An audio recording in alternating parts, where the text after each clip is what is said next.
Joining us now also in the studio, Kim Jackson, the Federal Security Director of the TSA at the Jackson-Medgar Wiley Evers International Airport. Thanks for coming in today, Kim. Hey, thank you, Gerard, for inviting us and share some of the things that's going on at TSA for Mississippi-wise. Well, first of all, 20th anniversary of the absolutely. TSA. Yes. Is that right? Yeah, absolutely, yes. So just want to talk about, TSA started, it was in existence after 9/11, and it was established after the Aviation Transportation Security Administration, the Act, which is called ATSA for us. Yep. And so it was signed into law of November 19th of 2001. Yep.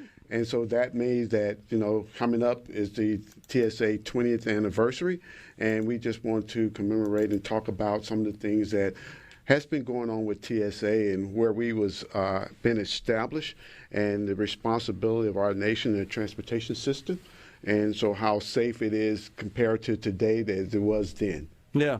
Well, I think there's probably a misconception out there, perhaps, that security threats are not really don't still exist, but they truly do.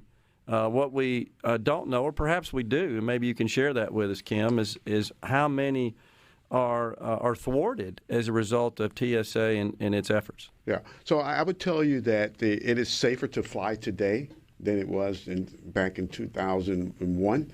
And so today, of course, as you know, that there's terrorists still trying to hurt us and get on our aircraft and cause harm. But we've been very fortunate that since 9/11, we have not had any type of terrorist attacks that has problem the American. So one of the things is that this was based on we was based on a one system approach. That when TSA came into existence, one model fit all.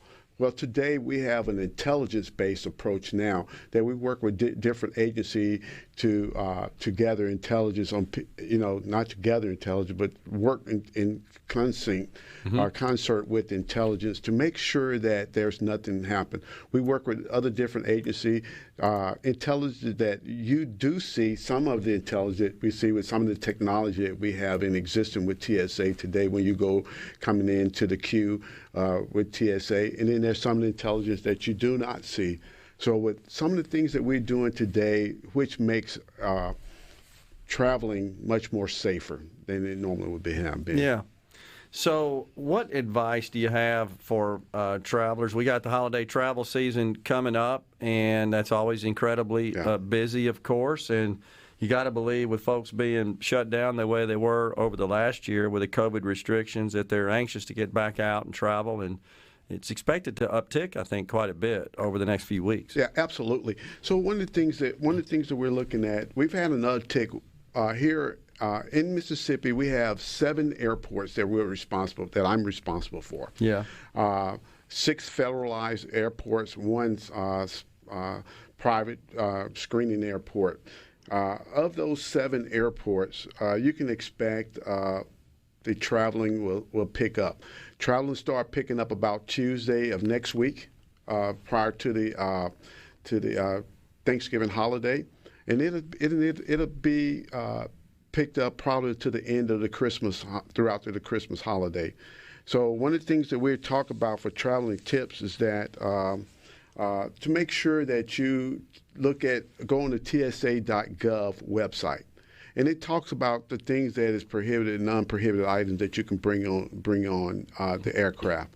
So we just like to make sure we highlight those things, make sure we don't bring any prohibited items on on the aircraft. And if one of the things that we're talking about is of those prohibited items that we've had big problems here in Mississippi is gun fines. Really? Yes. And so as opposed to last year, we only had 19 gun fines over the whole entire year. So far, we're at 64 gun fines for the state of Mississippi for this particular year, 2021. So it's almost triple, or has tripled. So what does someone do, a traveler, that results in these fines? Is this when they just show up at TSA at the checkpoint? They've got a firearm, a weapon? Yes. So we find them, when they get ready to go through the queue to get on, and they have their carry-on bags. Mm-hmm. Normally they have a firearm in the bag. Mm-hmm. My wife packed the bag, or someone else packed, or I forgot that it was in my bag. And so these are some of the things that we hear. If you want to travel with a firearm and ammunition, there's ways to do that. When you get to the airline that you're flying, to make sure you declare that. Say that I have ammunition and I have a firearm in my bag and everything. And it has to be in a locked case, of course. And so you declare that. Once you declare it, okay, you're good to go. Yeah. But what happens is when you get in trouble is when you do not declare that firearm, and we find it in your bag, whether it's in your checked luggage or whether it's in your carry-on. Yeah, I got you. All right, so and that's happened at the Jackson Airport. I mean, you had folks come through that had guns packed in their bags. Right. And so this 64 that we're talking about is all over all over Mississippi. Yeah. That we've had. Okay. But it frequently, of course, Jackson is our largest airport in the state of Mississippi. Yeah. We tend to have more of those gun finds here at Jackson. Sure. But it occurs throughout the entire state at all of our airports. That's incredible. Yeah.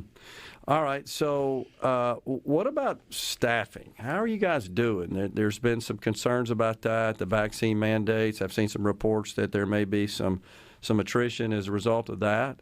How are you guys doing on that? So here in Mississippi, we're doing good.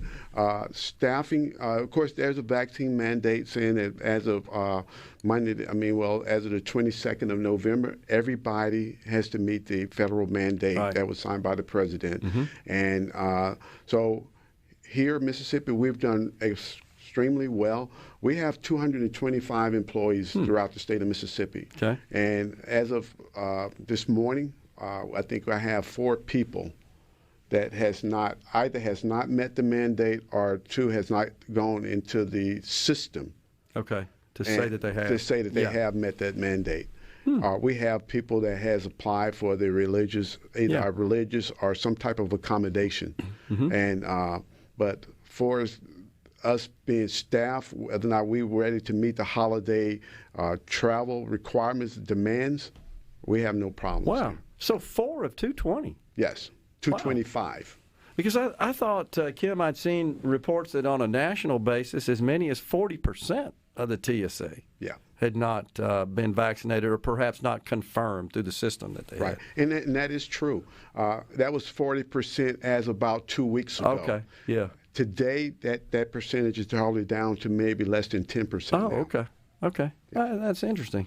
So, is the TSA, is it actively engaged in recruiting? Absolutely. We always engage in recruiting.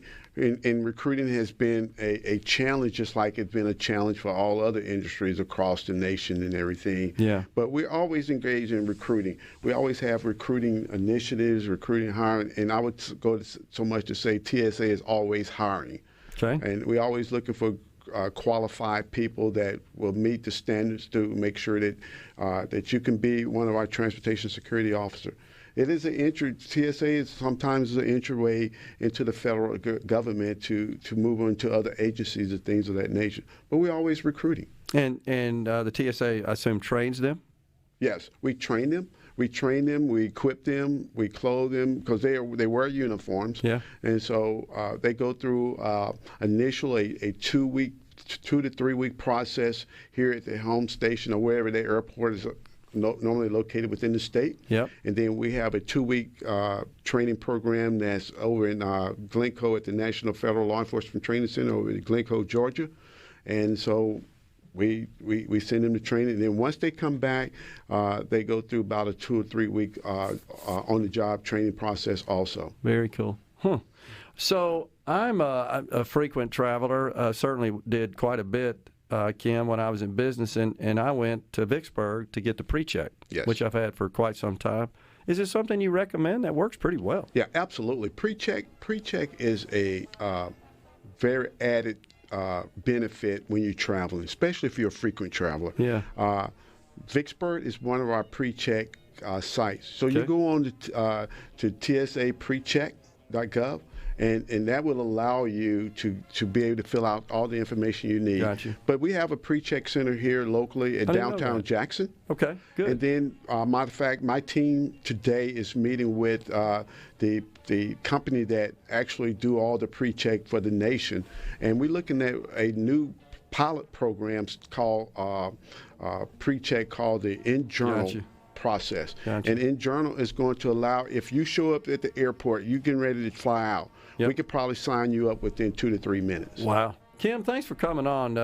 Fascinating, and good luck with the travel season coming up. Thank you very much, Rod. You got it. Appreciate it. Kim Jackson with the TSA has been our guest. Stay with us.